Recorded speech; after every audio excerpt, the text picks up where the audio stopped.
Bonjour à tous, ici Mister Orion et bienvenue dans cette nouvelle vidéo. Alors aujourd'hui, je voulais vous faire une vidéo sur la présentation de mon Dobson. Parce qu'en fait, du coup, j'ai tout revendu. Je me disais qu'en fait, l'astrophoto, c'était pas trop fait pour moi et que voilà, je préférais faire du visuel.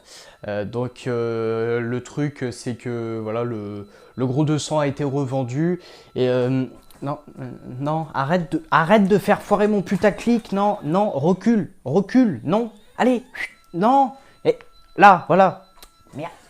Bon, envoyez le générique.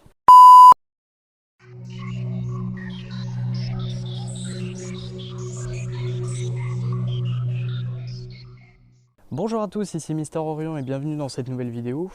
Alors non, hein, j'ai pas vendu le gros 200, ce serait un crime en fait si vous voulez. Et donc dans cette vidéo, je voulais vous présenter le petit nouveau que j'ai acheté il n'y a pas si longtemps que ça en fait.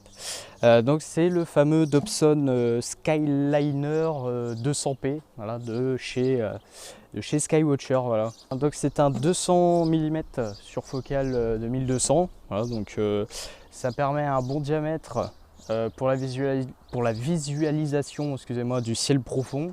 Voilà, ça permet une belle approche.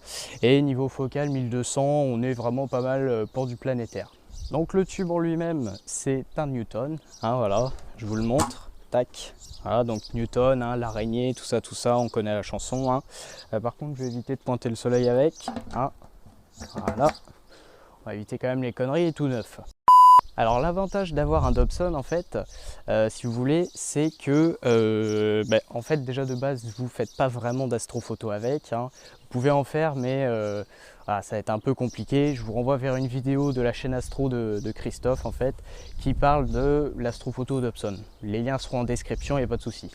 Bon, je m'excuse du vent, c'est la seule journée où j'ai à peu près du beau temps, donc soyez indulgents s'il vous plaît. Bref, revenons au Dobson. Donc l'avantage d'un Dobson, du coup, comme je disais précédemment, c'est de ne faire purement que du visuel. Voilà, il n'y a pas de photos, tout ça, hein, voilà, je viens de le dire. Et donc l'avantage d'un Dobson, alors en fait on dit Dobson, mais le Dobson c'est pas le tube. Le tube c'est un Newton comme les autres que vous pouvez monter sur monture équatoriale. Dobson en fait c'est surtout par rapport à la monture. Voilà, la monture Dobson créée par notre haut grand maître des Dobson, si je peux dire ça comme ça, John Dobson, qui voulait créer une monture simple et pas chère avec du matos de récup.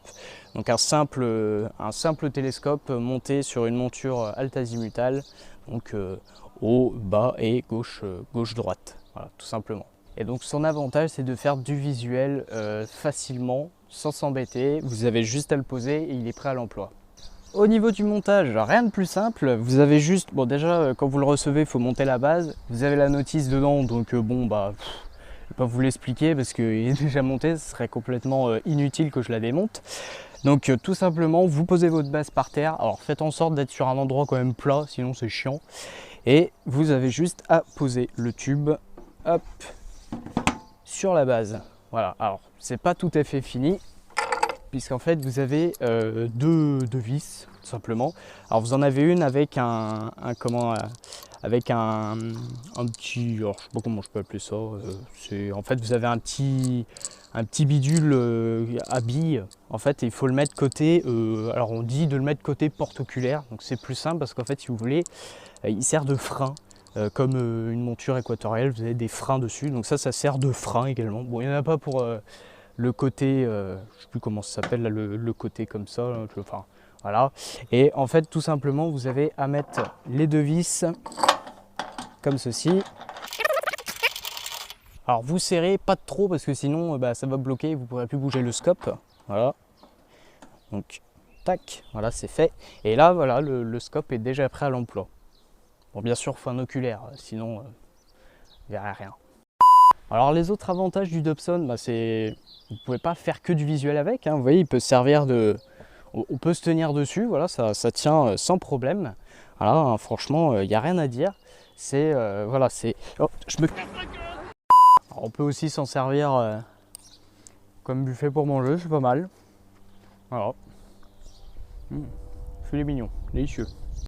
Bon, trêve de plaisanterie, on va arrêter avec les conneries quand même, parce que même voilà, si j'aime bien montrer un peu d'humour, on va garder son sérieux, parce que l'astro c'est très sérieux. Bon, revenons encore au Dobson. Alors pour vous rendre compte plus ou moins de ce que vous pouvez voir en visuel, alors déjà il faut savoir que vous ne verrez pas, je vous mets quelques photos, vous ne verrez pas comme Hubble voit ou même comme je dis nous les astrophotographes parce que je fais de l'astrophoto, vous verrez pas M51 ou la nébuleuse d'Orion comme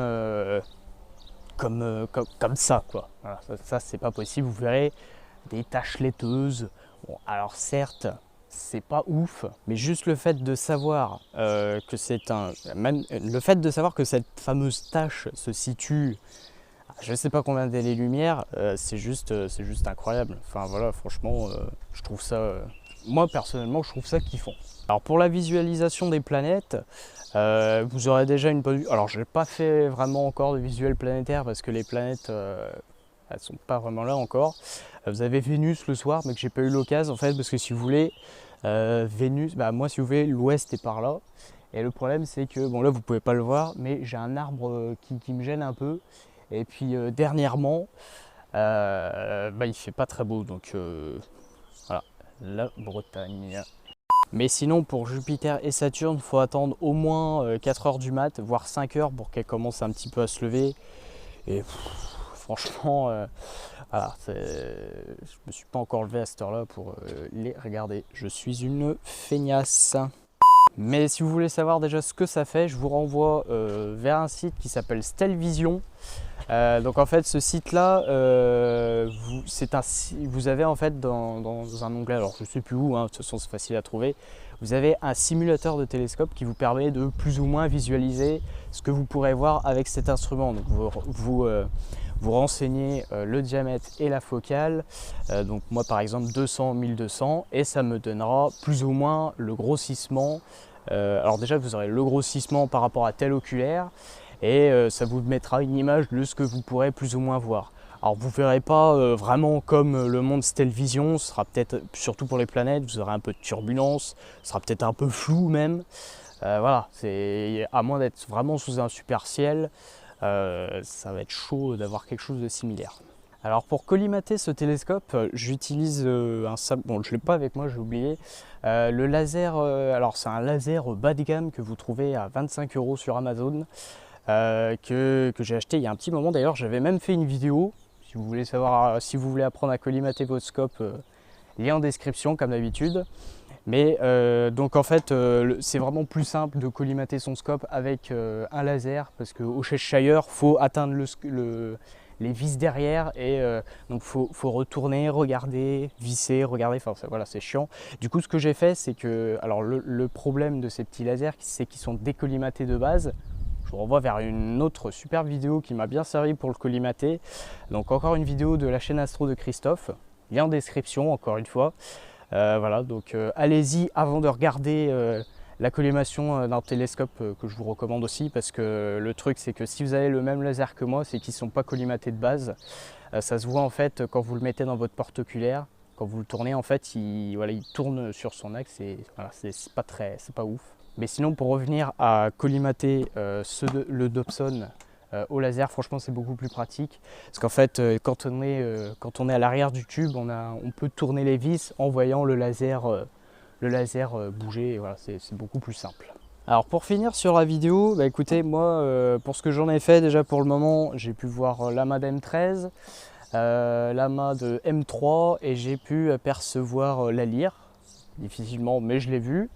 Alors déjà pour ce que j'ai pu faire, franchement je suis déjà assez satisfait. Les amas, on commence à bien les discerner à 200 mm.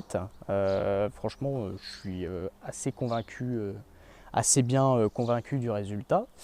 Et alors c'était avec un simple, vous savez, le 28 mm qu'on fournit en général avec les 200, les 200 000, les 150 PDS là. Enfin, je vous mets une photo, là, les gros oculaires 28 mm. Et ça va, franchement j'ai une belle visualisation. Et c'était pas mal. Alors voilà, ça va être déjà la fin de cette vidéo. Donc c'était une brève petite présentation de mon nouveau pépère. Voilà. Donc bah, j'espère qu'elle vous aura plu. Donc si c'est le cas, eh ben, mettez un pouce bleu quand même, la base. Et puis abonnez-vous pour plus de contenu pour la suite. Voilà.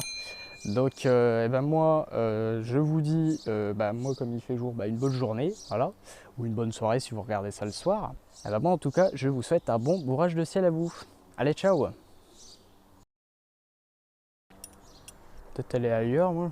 Pas l'air con avec ça moi.